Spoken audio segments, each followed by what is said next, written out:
Hey, how are you all doing? Hi from the studio. And I'm here with a painting where I want to say I have some challenges. And this arrives to me sometimes. And I want to share this with you all today because I wonder how many people out there think that being an artist is just like, oh, it's bliss and joy and like, oh, everything is fine and it's so bohemian and everything. What there's actually there's really the challenge of the creator in there. And okay, I show you this painting here. You can see it. I move out of the way, and one could say, I'm going to post a picture that has a little bit better lighting. One could say, oh, all is fine, and there are there are the flowers, and all is great, and the green is so green, and the blue is so blue. So what is bothering you? And there's the way I want to describe it is that when I'm painting a painting, it feels very much like I am on the quest of the painting. I'm really on a journey with it. I'm searching the painting. Because I'm not a painter who like paints the boat with the house and the car that you see there. That's not what I'm doing. I'm painting from the inside out. So there's for sure an emotional piece. There's a spiritual piece to it. There's a physical piece to it. There's a mental piece to it, and then there's so much more to it because the painting is an entity. It has a life force. It has a will. It wants to be something. And so imagine it a little bit like the marble sculpture is in the marble block already, but the sculptor chisels away everything that is not the future marble sculpture. See, so there is a quest, and that is a challenge because I am going into the unknown. I have no idea what this wants to be. So I start somewhere, I go somewhere with it, like really like a river, and then there is this big log on the river, and then it's like, how do I get around it? Where are my tools? What do I do now? What's next? And so I am in this place with this painting, and some people said to me already, oh, it's done. Yes, it could be done. A painting can be done at any given moment. I can just throw on one drop of a paint and somebody could say, oh, that's done. Yet there is this quest. There's the journey that I cannot deny. I for sure cannot ignore. I have tried ignoring it and it didn't go very well. There is a dissatisfaction then in my universe, and so I am a dreamer. I am really a dreamer, which means I'm not. This doesn't mean I'm in La La Land. It means like I am dreaming up a creation, and it feels very much like a pregnancy. So does a pregnant woman say, oh, I'm done now, now the baby is being born? It's like, no, she has to respect the rhythm, the cycle. She has to respect that new creation, that baby that has its own timing. So this painting has its own timing, and I ran into this place of, I don't know what to do next. There's something so odd. It's so weird, and it's so challenging. One could say, oh, why don't you just move on to the next painting and you ignore this, you let this be what it is right now, which is a way to go about it. But right now that doesn't work for me. It's like the pregnant woman is saying, oh, I'm just making another baby. It's like, no. I'm making these parallels, and it is really, I am in an ocean of creation, and there is a respect for the painting, there's a respect for me, there is also a knowing in me what I can create, where I can go, and I want to go way deeper with this piece, and I don't know what that even means, going deeper. I am in search of a color. So I'm in search of a color, and I just want to give you some examples what I do then when I am in these very uncomfortable places. So you don't tell me that it's like a sugar piece. Creating a painting is just like me painting Mickey Mouse or whatever. It's like, it is a freaking journey, and it feels like an initiation, and it's so uncomfortable, and I cannot sleep, and I cannot do anything else, but I can also not continue painting this here. It's like sitting in this place where you sweat and you churn and it turns, and it is not comfortable. Anyway, so what are my tools? I have some tools, and of course I ask questions like, what is this here? And what is the painting asking me? What is the earth asking me? What do I know about this? I am that kind of a painter, and this is why I always say, when you buy one of my paintings, you actually purchase a piece of my journey, right? Okay, so I go for color, and so last night then I picked some colors, and so this is one of them, and I mixed, oh, let's see, I took Payne's gray with cadmium yellow, which makes a beautiful green. Look at this. So you don't have to buy green and in the search of this very perfect green paint tube. You can mix greens, and so try out Payne's gray and lemon. No, it was cadmium yellow. You could also try lemon yellow, you know. This is a wonderful, Payne's gray is wonderful for mixing. Anyway, mix this color, and then what I did is I held it against the painting. Is this something that is speaking, right? There is something about this. Definitely there is something that is talking to me. Then I took this here, deep violet, right? And then I hold this here. So it's almost like too much. There is something where it's like, okay, if I did this, I would have to be very, very careful and just in a few places, but it's odd. It's odd. It's like, And so another thing, I want to brighten up here these orchids that I made a little bit too orangey yesterday. I worked on these. And so I want to brighten them up. And once I do that, once I brighten up these orchids, that whole composition will change. Before I add any of this, I brighten up my orchids.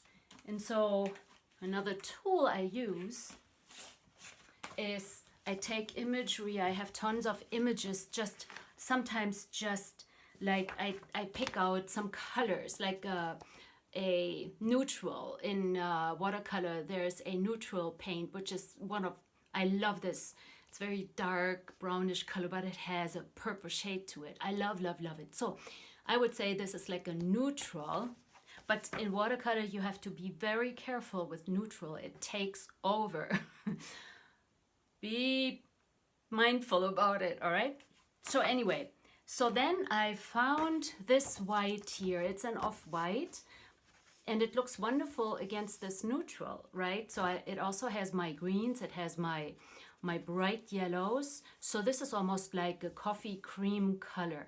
And this is what I'm going to go for and see what it creates. It might not be very friendly with all my greens that I have in there, but I have to see. I will try it out. And sometimes it's just in a few areas, and I will mix it down with water it down and see what it will do. But then I will come back again with my color things and we'll try that again. I also created this here with this orangey color, and that was right now a no-no in my world. See, it's too much. It's too much. So some paintings are just so delicate. They are just so picky. Yeah, some paintings are really picky. It's not that I can just go for it. And I also want to respect the painting. I am somebody who could just in the fraction of a moment take that thing and paint it over and like, okay, if you don't want to cooperate with me, I just paint you over and I do something different. But I don't want to do this right now. I want to see what is actually there that is so requiring and actually requesting something from me. There's a request, a very strong request. And I'm curious about it. I want to see what that is. What wants to be born? What is this about this painting that is so very different? Something is really changing big time in the world. Something is changing big time for us. For me, in my creation space, this entire space is changing internally, which is very unsettling, let's say the least. It's unsettling, but I know at the same time that something in me also wants to be born that is very much connected with this here. Something in me wants to step out that I have held back.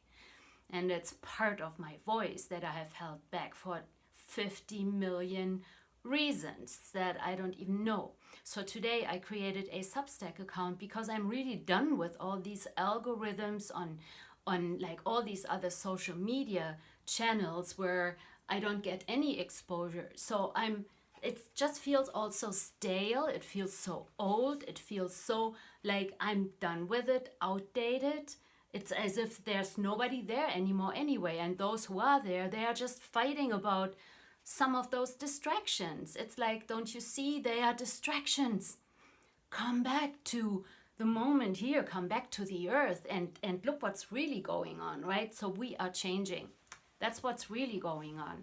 And a space is wide open and all these dynamics in the social environments and the political environments, they are just designed to distract us from that. There's a unique, huge, major opportunity that is very uncomfortable for us to create something different, to step into greater closeness with nature and our own nature. And so I think this is what's going on. My own nature is begging me to be quiet and shut up. So I'm talking here out loud right now after having been in this more quiet place for several days, trying to figure out, like, what do I do with this? And so it's not even about figuring it out. It's just about being with it. But I'm not very good with this. I'm not very patient. And but I know right now I need to be with this. So I'm showing you some tools in case you are also in some of these strange places of, I think we are in these in a big in-between place. The old is actually done. We all know it in a way.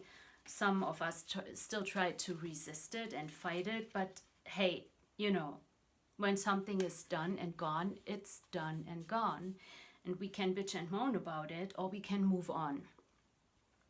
I want to move on. And I have moved on, actually. And those who have moved on, we might be already with one foot in it. I think we are. No, I don't just think we are. We are with one foot in a new reality, and the other one is still with one toe in the old one. And we still have to be in the old one because the business structures are still in the old one. If I want to shop grocery, I have to be in the old reality. It's not just flying, or I cannot just like generate it and manifest it and bring it up out of thin air. Doesn't work quite yet. And who knows how this is going to be in the future. Yet what do we all know is possible? So another tool. So I'm always going for color. I'm always looking for what is the color that can save my hinder here, actually, and get me out of the discomfort.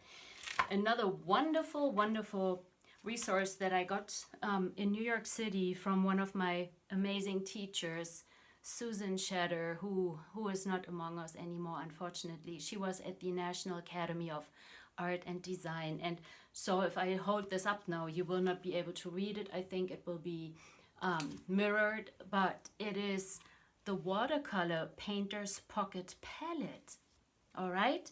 And this is written by Moira Clinch, Clinch. I always tell everybody about this book in my workshops, okay? Because, well, while it is for watercolor, how to mix colors, it is for acrylic painters too. Hey, you know, we can mix paint, right? And so it will always give you the base color. This is cerulean blue here in the corner. And then it will show you if you mix cerulean with viridian, it gets you this blue. If you mix indigo with cadmium red, it gets you a very dark tone. I want to say it's brownish, greenish brown. And so it goes through all the colors. And what I like doing is, when I'm in these frickin' places, I take this book and I hold it pretty much like as if I frame a painting, you know. I just focus in, I hone in on one paint, which one is the one that is missing. Several ones are actually popping. Again, for the orchids, there's more this tone, like a coffee cream color that wants to move in. And this will all determine whether a warm tone like this will come in or not. I need some warmth in here, that is for sure. But how this will all come together will depend on the order of things that I decide to take, and the next step that I decide to take, right? And so it really is a searching. I'm searching the painting. I'm in search. I'm on a quest for this painting that wants to be created, and it's asking me for something. And I'm sometimes a little bit too blonde. I don't get what it exactly is. And it's not evident because there is a million of choices. There's a million of colors that I can mix. And so in order to relax me a little bit and not get into impatience, I also look at, wow, what other colors are here that I have maybe never mixed. So I like looking at this book. It's a wonderful book. It's amazing, the shades that you can discover here. Look at this. So I show you this. It's one of my favorite colors. You mix raw sienna with Windsor blue. Look at this. I mean here, like teal, right? Isn't this beautiful? Look at all these other colors. And so it can actually help you find a color that you are looking for and you are not sure what is this color exactly. And so then here you can find how you can mix it. I find this fascinating. For me, all my work is about color, and I love color, and I love creating color, mixing color, and play with contrasts.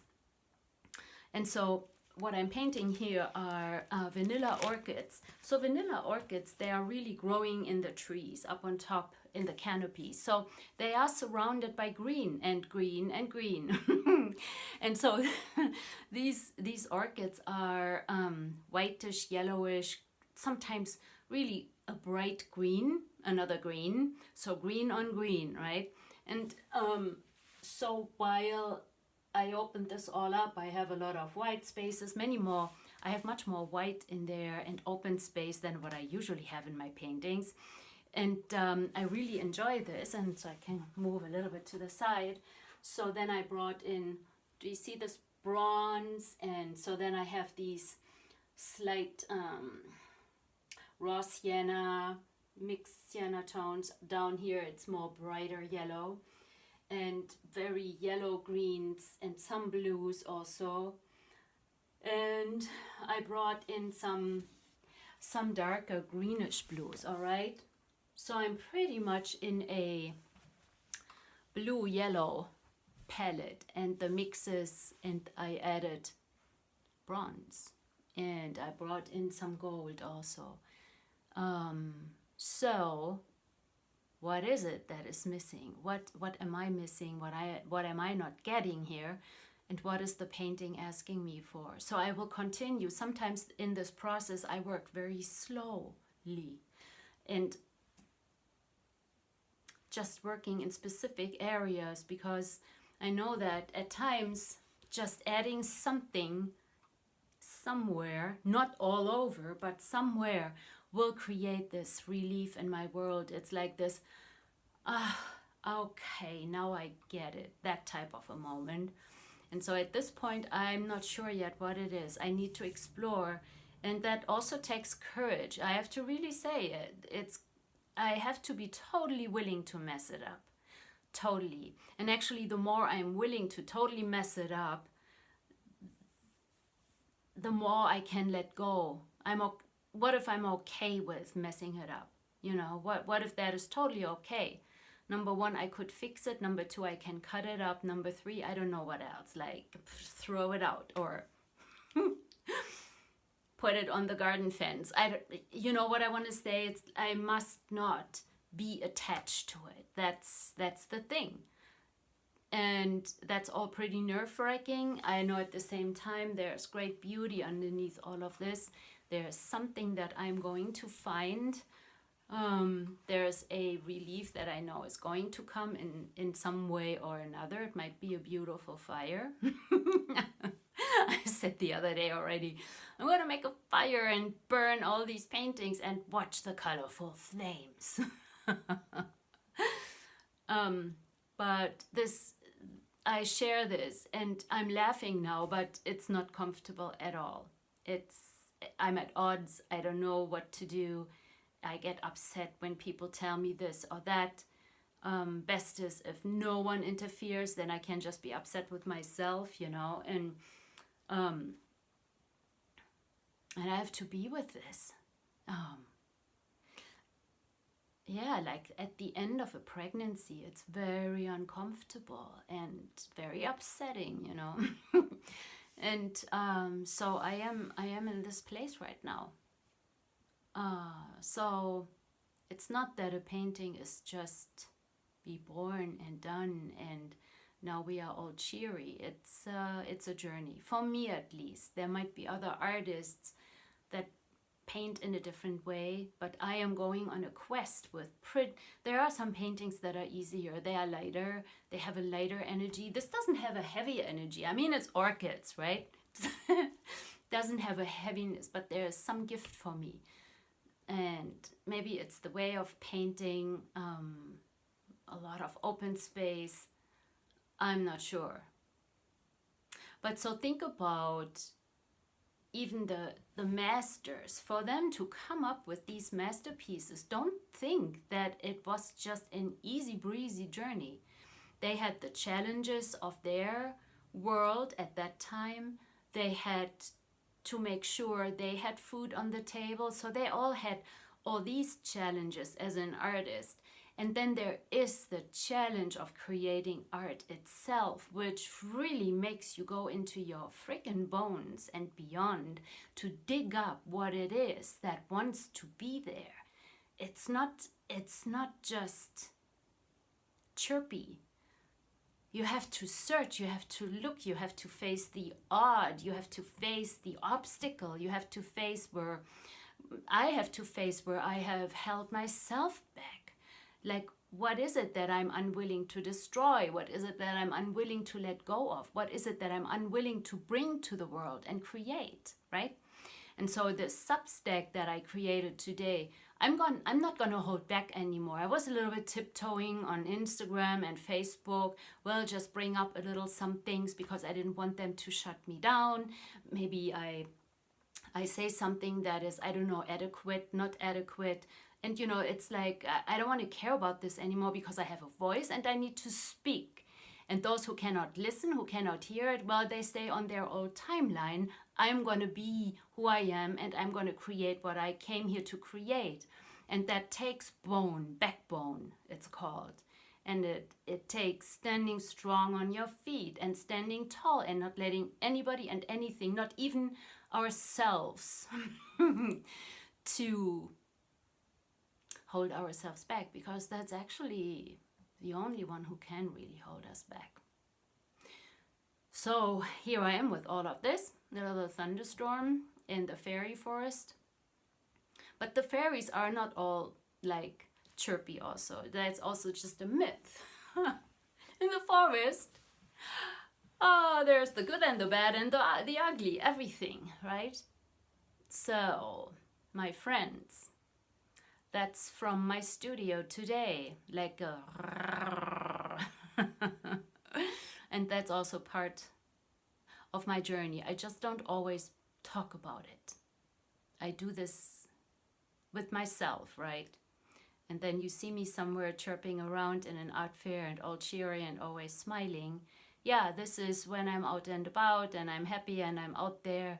Yet being in my studio here, where I'm in my creation space, there is also the dark colors, there's the dark tones, there are the low sounds of deep earth, the churning, the breaking down of what we don't need anymore. I am in my forest, and it's awfully beautiful.